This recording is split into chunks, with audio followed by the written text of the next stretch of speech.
Rotten apples. We're back, episode 2. For those of you who did not join us for episode 1, we are 2 transplants living in New York City, trying to provide a casual review on Broadway shows or other shows that we see. Broadway, off-Broadway, and then everything in between. And disclaimer is that we are not theater people. We are not professionals when it comes to performing in any way, shape, or form. We just want to give a casual review to casual viewers of shows. I'm not a theater, nor am I buff, so I'm not a theater buff. Dad joke. The reaction to the first episode has been good. We got a lot more hate mail than I expected. You're just from your friends and family. Yeah, and Leah Michelle's publicist, I'll have to show someone the DM that slid into my Instagram. Oh, gosh. Well. But this week we are reviewing Pictures from Home. Starring the incomparable Nathan Lane. Incomparable. No, he's comparable. He's probably one of the most incomparable people. Acting-wise. I heard he's a terrible tipper. Zoe Wanamaker, who was in Harry Potter, the first one, so I obviously recognize her. Yeah, her IMDb page is longer than the Declaration of Independence. It is very, very long. And then it also has Danny Burstein, who also has a very long IMDb or resume or what have you, whatever you want to call it, in this show, which was just a play. Just a play. No musical this time. And we all know how Charlie feels about plays, so take that with a grain of salt. Yeah, plays are tough for me. I don't know what it is about them. I think they tend to be longer. I don't know. I think I just like musicals because I love music. Mm-hmm. But, you know, every now and then you need a good, meaty play. I mean, that's like the way Shakespeare intended, right? No music. And also, like Shakespeare, I think men should play the women parts, but we'll unpack that in a future episode. Men do play the women parts. But, like, no women should be allowed on theater, is what I'm trying to say. Oh, gosh. I'm kidding, of course. If I'm being honest, I would want women to play everything. Like in 1776. Review forthcoming. Yeah. That would be, like, at least do that for a few years. And that show was awesome, but I won't get into that because that'll take up the whole episode. That'll be a very special episode. That might be like a Gloria performs every song from 1776. Yeah. It can be like a 40-minute, like a double. We did watch it twice, so. Okay, we're getting off topic here. Pictures from Home. 3 very big stars playing in it. Well, let me start with the venue. So it's at Studio 54, and for people who are fans of disco or history, the Studio 54. I think I did see a little bit of white powder underneath the... No, I'm kidding. They cleaned it up since the disco era, but it is this Studio 54. I don't know anything about Studio 54, so you have to give me the history. Yeah. I mean, just because you're young doesn't mean anything that happened before... I'm not saying that. I just have no context about what Studio 54 is. Oh, okay. Well, I think I saw Behind the Music. VH1 used to have a show called Behind the Music where I saw the history. That's how you know, and I didn't have cable growing up. Well, there's also a movie called Studio 54 that stars Michael Myers, Salma Hayek, and Breckin Meyer. I don't know who Breckin Meyer is. But he's the lead in Road Trip. Never seen it. Charlie's like gonna stab me left or right. Well, it's probably in like a cis male movie pack somewhere. Got it. But the venue is very cool. You can tell it's been through some changes. There's a lot of history. I saw another show there called The Minutes last year, which has one of the guys from Schitt's Creek in it. That was a good show. Which guy? Mixed reviews. The love interest, Dan Levy's love interest. I forget what his name is on the show. Oh, okay, like the accountant guy. Yeah. He had kind of a Broadway presence about himself on that show. Oh, you feel like it? Yeah. He definitely felt like a trained actor. Like an actor. No, Studio 54 is cool. It's pretty dated. Like, you can tell how dated it is. It has, like, some interesting carved wooden, like, reliefs in the surrounding some of the door frames.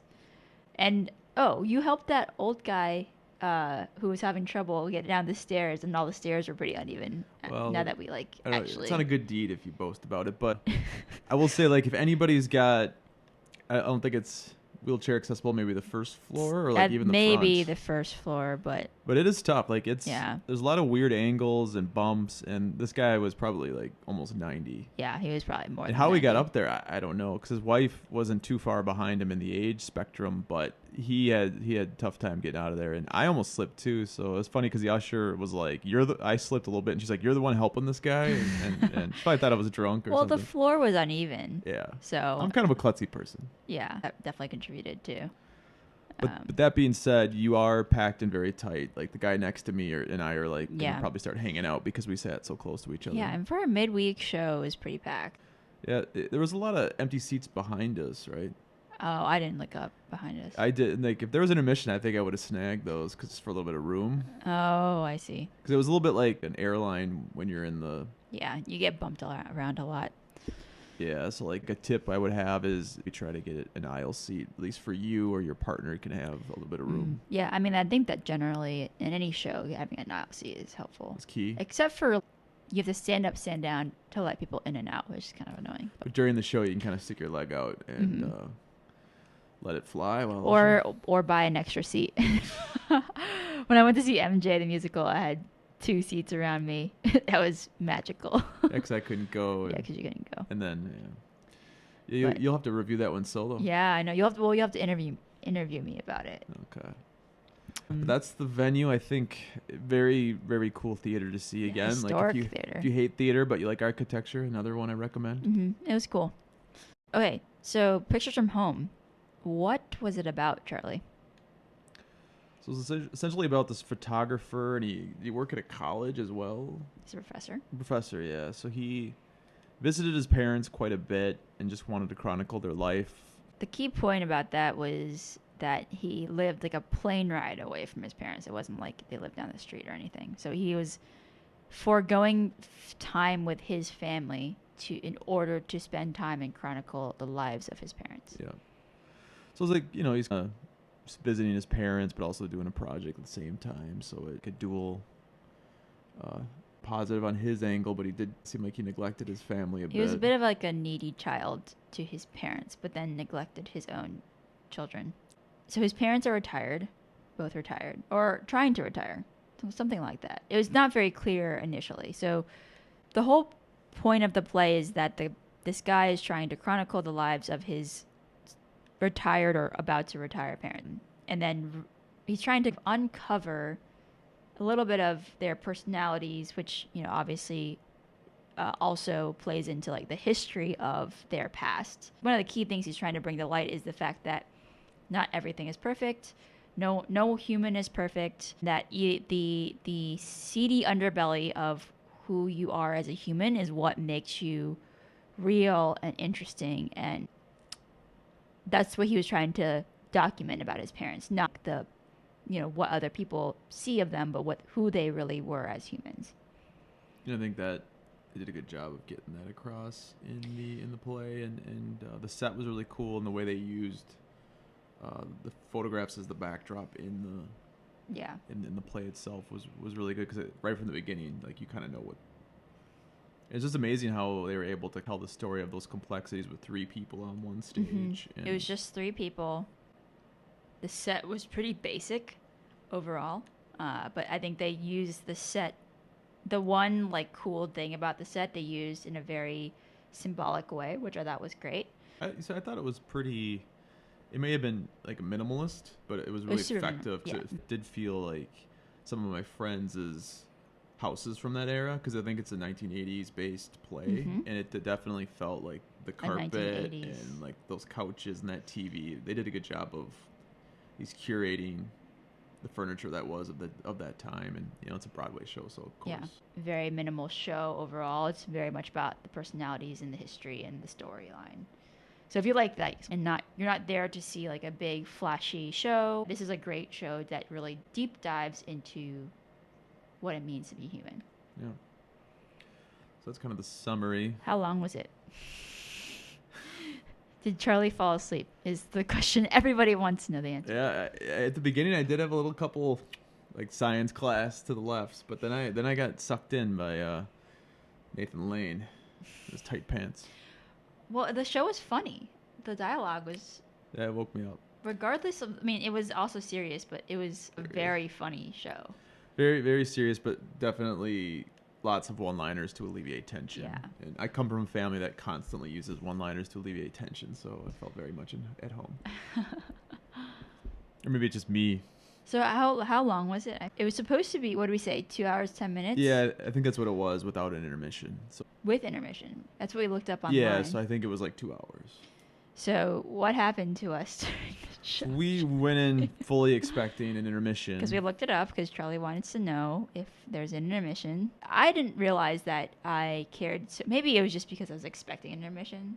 But I really cared about the intermission during that show, and there wasn't one. It's just good information to have because then otherwise you're kind of waiting for a natural break. And like I said, like we were packed in there very tightly, so it'd be nice to get some space for 10 minutes and stretch, go to the bathroom if you have to, and then go back and like get into the meat and potatoes of the show. But I think we kept kind of waiting, and then I was like, I don't think they're doing one. Like, it gets to a certain point where your brain shuts off that of wondering when it's coming. Well, I sincerely thought that the end was the intermission.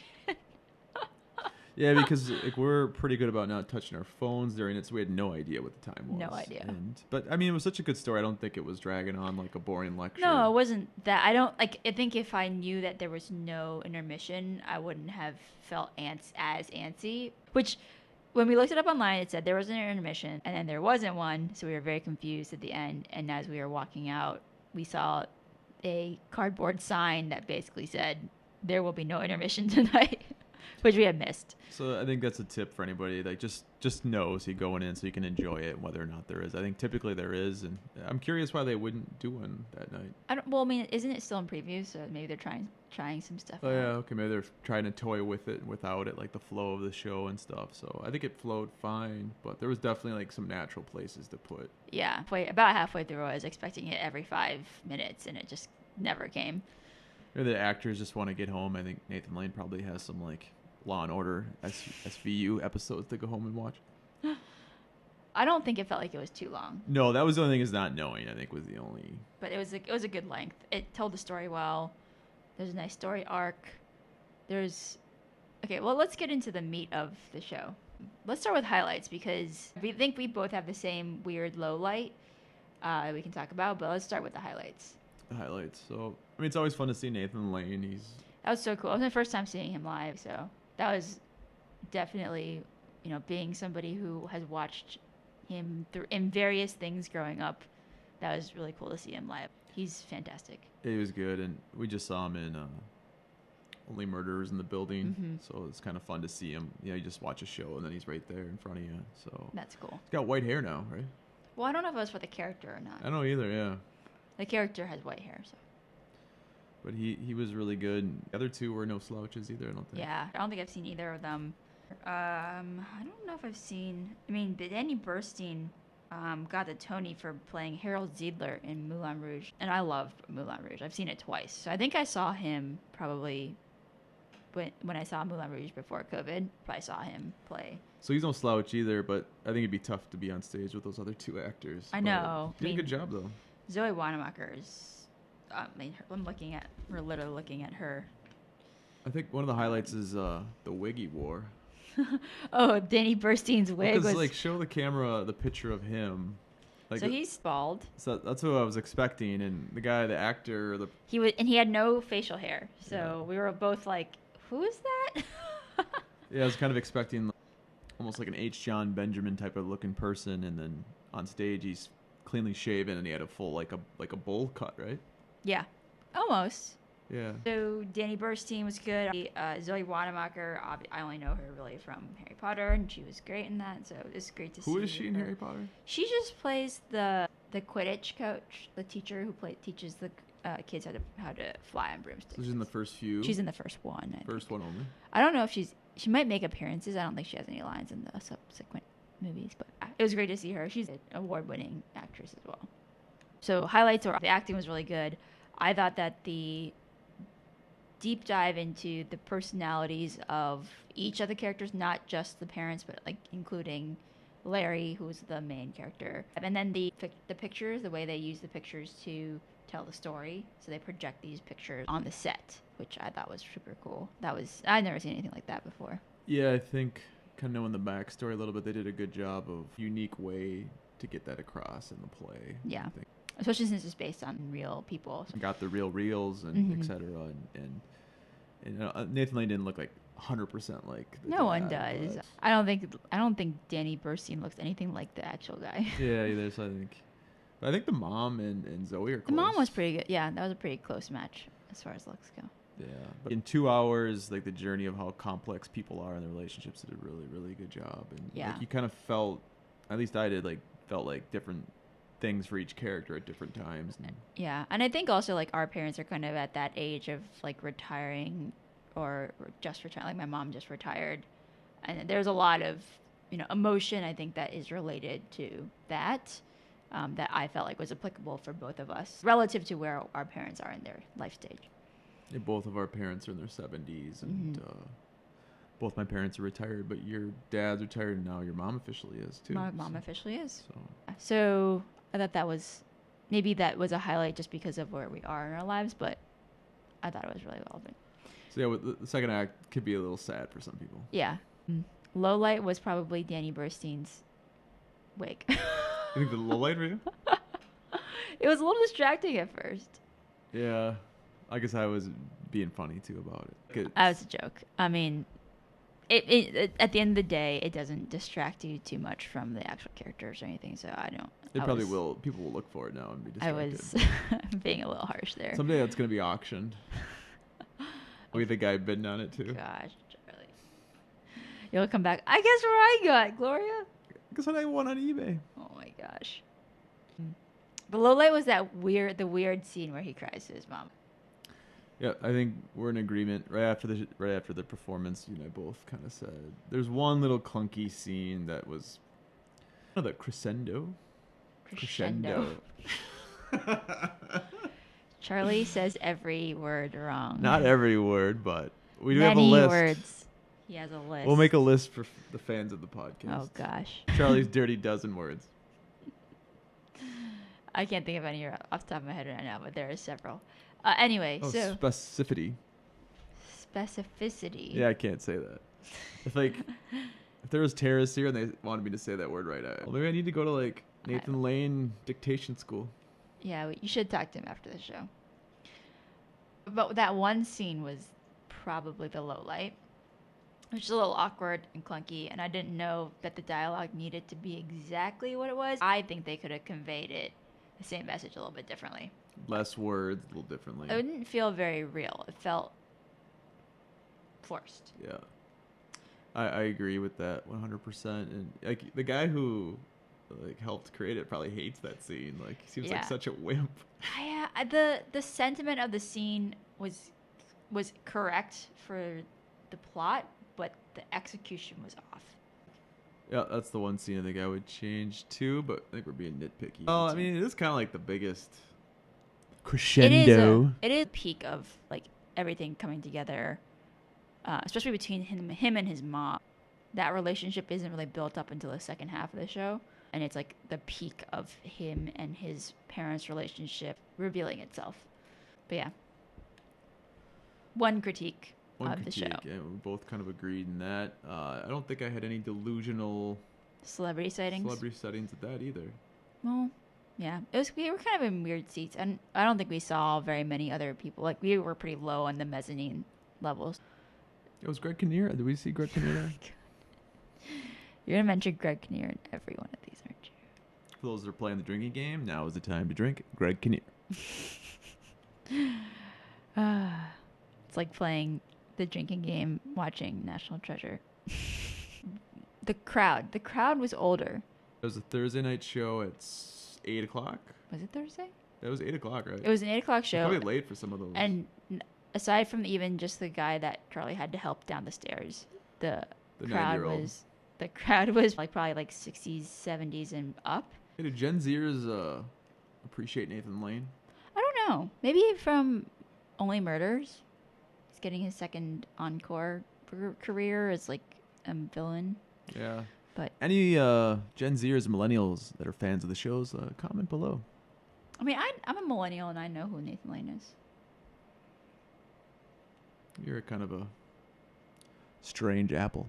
I am a strange apple. Yeah. So the vibe was pretty chill then because I think it was older, no nudity, family friendly show, guys, for the most part. I was thinking of some nudity jokes.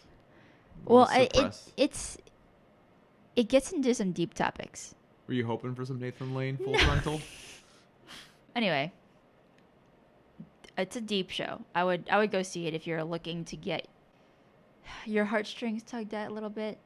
I think plays do a great job of exploring what it means to be human, which, if you like that, it's good for you. I think it was really good. And it's funny. It was good. 2 hours is good for me for plays. 3 hours I can't do, but 2-hour show. Nathan Lane, can't go wrong. Was it worth the money?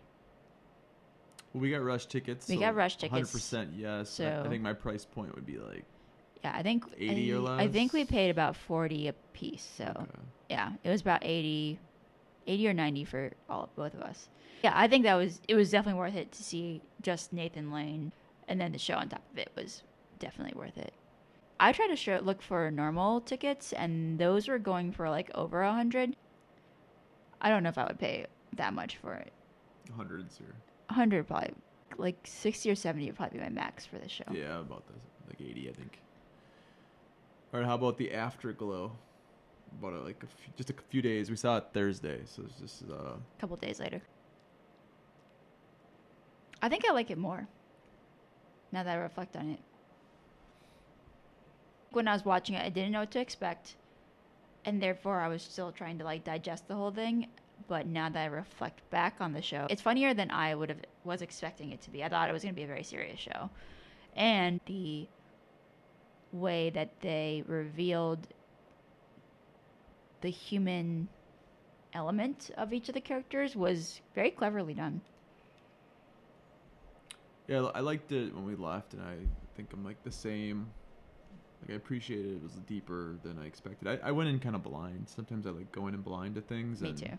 So I didn't know what to expect. I knew some of the famous people that were in it. That's about all. And the fact that it was based on a real person and his family was, one, unexpected, but two, made it even more powerful. I didn't know that at first. Yeah, a lot of times when we go to these things, we obviously, like I said, go in blind and then research afterwards and then do your homework. Yeah. We haven't done much research on the actual guy. I don't know. Have you? I haven't. Not really. Oh, merch and drinks. There's definitely merch. Mugs were $20. There's a shirt. I imagine it's probably $30. And there's a hat, like a little dad hat situation. It's pretty basic. Not anything flashy. Just the logo of like pictures from home in text on the shirt and the mug and everything. Did not buy merch. Were there beverages? Did you see anyone drinking? Well, again, because there was no intermission, we didn't really see on the way in. Oh. Maybe the way in, I did see the bar. There was a bar. Okay. Okay. On the second floor. So a small bar. Get it. You gotta guess. Make sure there's an intermission, or get it before you go sit down. Yeah. But then keep in mind, you can't get up and go to the bathroom at all, or you're gonna know everybody in a row. Mm-hmm. And you are packed in tight. So worth going to for the right price. Don't spend an arm and a leg on it. But we enjoyed it. The last thing I was going to leave is when you go in, one tip we had is there's a little bit of an interactive pictures from home. home. Yeah. But there's a little camera in the front where you can take a picture that shows you were there. Definitely take advantage of that. All right. Pictures from home, definitely worth watching. Thanks for listening to episode 2. Episode 2. Episode 3. I think we're going to do... What did we see recently? Oh, we saw the piano. We'll review the piano lesson on our next episode. Episode 3. I missed because I had the vid. Oh, yeah. You can interview me about it. Oh. We'll talk about piano lessons starring Samuel L. Jackson and Jonathan David Washington in our next episode. All right. Thanks, everyone. Bye. Bye.